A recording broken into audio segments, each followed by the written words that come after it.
Cette fois-ci, je vous propose une série de vidéos consacrée à la recherche des brochets records. Yes! Ludovic Pinched, Lionel Fumagalli. Yes! Yes! Putain, doublé! Alors. Doublé. Vincent Debruyne, Wilfried Salmon et Gaël Even. Ils vont partager avec vous tous leurs secrets pour prendre des pikes records. Troisième épisode de cette série consacrée à la recherche des brochets records. Cette fois-ci, j'ai fait l'interview de Vincent Debruyne, qui est guide de pêche dans l'est de la France, pas très loin de la région parisienne, et qui pêche la plupart de l'année, donc du coup dans des milieux assez différents, et se focalise une bonne partie de l'année sur la recherche du brochet.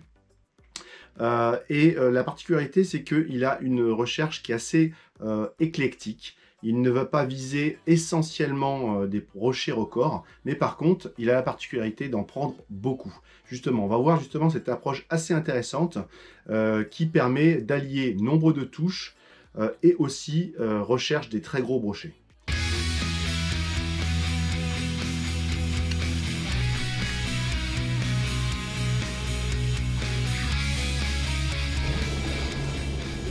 Alors Vincent, du coup, en tant que guide de pêche qui a 15 ans d'expérience en gros en guidage, des centaines de brochets métrés, 5 brochets de plus de 120 d'après ce que tu m'as dit. En guidage, ouais.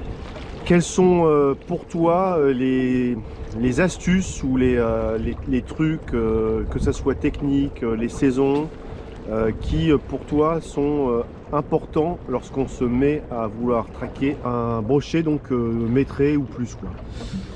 Ouais, alors du coup moi je vais avoir une approche vraiment différente de beaucoup parce que je considère, alors déjà deux choses. La première chose, c'est que pour attraper des gros poissons, il faut pêcher là où il y en a. C'est-à-dire qu'il n'y en a pas dans tous les biotopes, il n'y en a pas dans tous les lieux. Donc le plus important, c'est déjà de bien choisir son endroit. On n'attrapera pas autant de gros brochets dans un lac comme dans le Morvan, alors contrairement au lac de l'Est de la France et tout ça. Donc déjà bien cibler son biotope. Donc voilà, bien cibler son biotope, ça c'est la première chose. Prendre un biotope qu'on connaît déjà pour sa réputation en beau poisson. Ensuite, voilà. Et moi, la deuxième chose, c'est que, à l'inverse de tout le monde, je vais pas avoir tendance à pêcher qu'avec des gros leurres pour essayer d'attraper des gros poissons. Je pense qu'il est bien plus important de s'adapter en fait à ce que veulent les poissons. C'est-à-dire qu'il y a différentes saisons et il y a différents moments de l'année où les gros poissons sont susceptibles de mordre. Et ce ne sera pas nécessairement que sur des gros leurres. Donc il faut vraiment bien s'adapter. On fera aussi bien des pêches de gros poissons avec des petits leurres qu'avec des gros leurres. Ça dépend de la saison. Toi, effectivement, tu mises pas sur les gros leurres systématiquement pour te dire je vais faire du gros poisson. Non, voilà, moi je mise pas du tout que sur des gros leurres pour faire des gros poissons. Je pense qu'il faut... donc c'est une histoire d'adaptabilité et ensuite de présentation.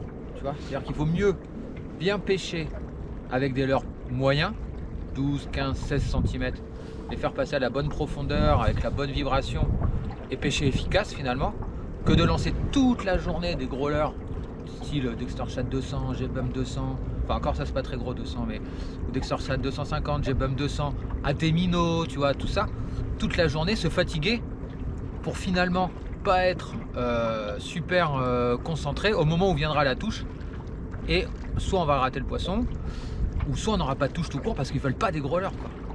Donc voilà, il faut vraiment s'adapter sur ce que veulent les poissons. Il faut vraiment pêcher efficace avant même de penser à pêcher avec des gros leurres, quoi. Ok, c'est clair. Et du coup, pour toi, malgré tout, est-ce qu'il n'y a pas des leurres? Tu as parlé de l'Atemino par exemple, c'est un leurre qui a la réputation d'avoir fait beaucoup de très gros poissons. Donc typiquement, il y en a qui pêchent que avec ça pour faire du gros poisson. Est-ce que toi justement, tu penses qu'il y a certains leurres qui sont spécifiquement adaptés pour faire des gros poissons? Ouais, l'Atemino bien sûr, il fait partie des leurres qui sont adaptés pour attraper des gros poissons comme plein d'autres. Tu vois, c'est pas le souci. Mais encore une fois, tu peux passer 12 mois de l'année à jeter ton Atemino, ça va peut-être marcher qu'un mois sur les 12, quoi. Parce qu'il y a 11 autres mois où ils n'en voudront pas de ton gros leurre. Et ça, typiquement, moi je peux le remarquer en guidage et tout ça, tu as des moments de l'année, ça peut être l'été, ça peut être l'automne, comme cet été par exemple, là, il fallait pêcher avec des gros leurres si tu voulais faire pour le coup, même des poissons tout simplement. C'est-à-dire que si tu mettais pas un chat de 25 cm, tu faisais même pas un poisson de 70. Quoi. Tu D'accord. pouvais pêcher plus petit, tu n'avais pas de touche. Donc plutôt être dans le suivre la pêche par rapport à son efficacité du moment, plutôt que de vouloir systématiquement sélectionner Exactement. avec des très gros leurres. Exactement, Ok. tout à fait.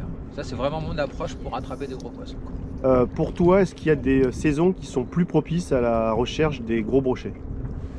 Alors, bah, pour moi, il va y avoir 2 saisons. Ça va être l'après-frais, c'est-à-dire la période de l'ouverture, le mois de mai, où là, tu as des poissons qui ont été pas ou peu sollicités qui n'ont pas été sollicités pendant la fermeture, et qui se retrouvent après la fraie, plutôt affamés. Et là, on va parler de gros poissons au sens français, c'est-à-dire longs, parce qu'ils ne seront pas très épais, ils vont pas être très lourds, parce qu'ils auront pondu et tout ça, mais par contre, ils vont être... on va toucher plus facilement ces grands poissons. Ouais. On va toucher plus facilement ces grands poissons au printemps parce qu'ils ont perdu un petit peu leur méfiance et ils ont besoin de s'alimenter, donc du coup on arrive à les attraper plus facilement. Et ensuite l'autre période, ça va être l'automne pour moi. L'automne, là vraiment, tu as une frénésie alimentaire sur les poissons en général, les carnassiers, et donc du coup tu es plus susceptible de tomber sur ces gros poissons et tout ça. Ouais, donc en gros quand même ça correspond globalement aux meilleures périodes tout simplement pour pêcher le brochet.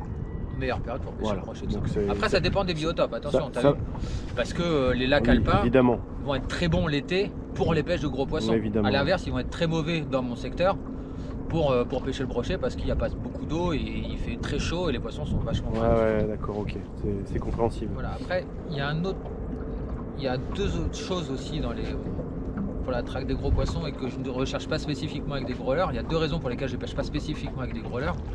Et ça, je l'ai remarqué vraiment pendant les journées de guidage, c'est que d'une part, les gens fatiguent beaucoup. Donc du coup, ils sont complètement, à un moment donné, on n'est plus concentré. Et quand la touche intervient, et ben, on n'est pas là, on est en train de regarder les oiseaux, le ciel, on ne sait pas. Donc du coup, on ne fait pas et on rate le poisson. Et après, il y a un autre facteur, c'est que souvent, on peut passer à côté de la pêche. C'est-à-dire qu'à s'entêter toute la journée, acheter des gros leurres, on ne prend pas une touche. Alors que finalement, il y avait peut-être un truc à trouver en pêchant plus petit. Des fois, on peut construire sa pêche en pêchant petit. C'est-à-dire que tu vas commencer avec des chats de 12 ou 15 cm, tu vas faire 1 ou 2 poissons de 60, un 70, un 55, un 80. Et là, tu vas dire, ok, voilà, là, les poissons sont actifs, j'ai trouvé un truc, par exemple, j'ai mon G-bump en 14 cm, super. Mais par contre, j'arrive pas à faire plus gros, quoi. J'ai la pêche, j'ai trouvé les secteurs où ils sont, je sais comment les attraper, mais je suis bloqué sur une taille. Donc là, ce que je vais faire, c'est, est-ce qu'il n'y a pas un poisson qui est plus gros dans le secteur ? Et là, pour le faire, dans ce cas-là, tu vas utiliser ton gros leurre pour essayer de déclencher le gros poisson. D'accord, c'est clair. Ah oui, voilà. c'est ça super évite intéressant. De perdre. Ça permet en fait, des fois, de pêcher un peu plus petit, de trouver sa pêche et à un moment donné de passer sur des gros leurres pour essayer de faire ces fameux gros brochets. Hyper intéressant. Bah, merci beaucoup, Vincent. Oui, c'est moi, il n'y a pas de problème. Pour ces conseils. Il y a un truc très important sur les gros leurres, c'est qu'il faut bien les armer aussi. Pour pas trop les rater. Pour les gros. Si on pêche les brochets avec des gros leurres, bien penser à mettre les hameçons au bon endroit, pas hésiter à faire des montages 360, pas mettre des têtes plombées trop longues, contrairement à ce qu'on veut bien penser, parce qu'ils ont tendance à prendre appui dessus et à bien se décrocher. Donc ça aussi c'est très important dans la recherche des gros poissons, tout ce qui est le montage en fait. Parce que le brochet il mord pas sur... Il se jette pas sur tout ce qui bouge, contrairement à ce qu'on veut bien croire, il faut quand même affiner ses techniques, affiner ses montages et bien positionner ses hameçons et tout pour vraiment avoir un maximum de réussite. Ouais. Il n'y a pas de hasard dans la prise des gros poissons. Et évidemment, comme on a très peu de touches de ces très gros poissons, évidemment, il ne faut pas les louper. Ouais, vaut mieux l'optimiser. Dernier conseil, et le conseil qui est vraiment ultime, toujours avoir des chocobons. Un chocobon, c'est un brochet maîtré. Je remercie beaucoup Vincent pour ce témoignage. Je vous invite à retrouver son site Le Moulin de Sauvage.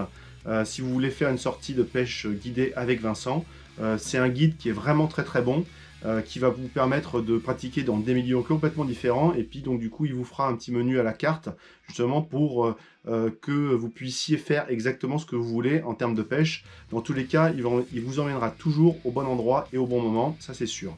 Donc du coup, encore un grand merci à lui, et la prochaine fois, on aura le plaisir d'accueillir Ludovic Pinched, un grand spécimen hunter très réputé, très reconnu, qui voue tout son temps de pêche à la recherche des brochets records. Donc ça va être super intéressant d'avoir son point de vue sur justement ce qui fait qu'il arrive à sélectionner ces très gros poissons.